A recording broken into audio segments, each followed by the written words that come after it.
Hi, అందరికీ నమస్కారం అండి. ఇంట్లో వాస్తు దోషాలు ఉన్నాయని ఎలా తెలుస్తుంది? ఇంట్లో వాస్తు దోషాలు ఉన్నాయో లేదో తెలుసుకోవడానికి కొన్ని సంకేతాలు, లక్షణాలు కనపడతాయి. ఇంట్లో సానుకూల శక్తి తగ్గి ప్రతికూల శక్తి పెరగడం లాంటివి కలిగినప్పుడు ఈ క్రింది విధంగా పరిస్థితిని ఎదుర్కోవాల్సి వస్తుంది.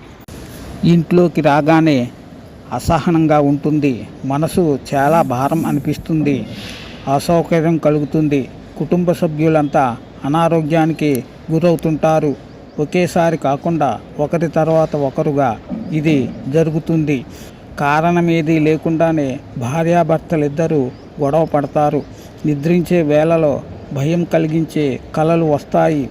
ఎప్పుడు కోపం, చికాకు, ఒత్తిడితో ఉంటారు. నైరుతి దిక్కు, ఈశాన్య దిక్కుల్లో దోషం ఉండటం వల్ల ఇలా జరుగుతుంది.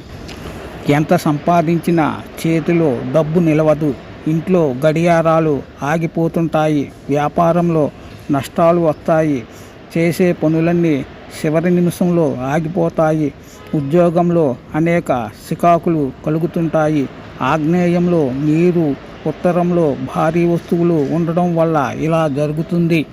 ఇంటి గోడలపై పగుళ్ళు రావడం, పైకప్పు నుండి నీరు లీక్ అవ్వడం, గోడలు తేమగా ఉండడం వాస్తు ప్రకారం మంచిది కాదు.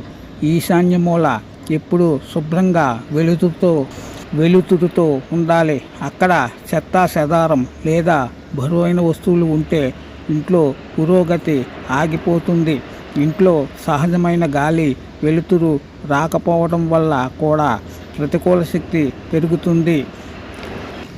చిన్న చిన్న మార్పులతో సానుకూల శక్తిని ఇంట్లోకి ఆహ్వానించవచ్చు. ఉన్నదాన్ని పెంచుకోవచ్చు. శుభం భూయాత్.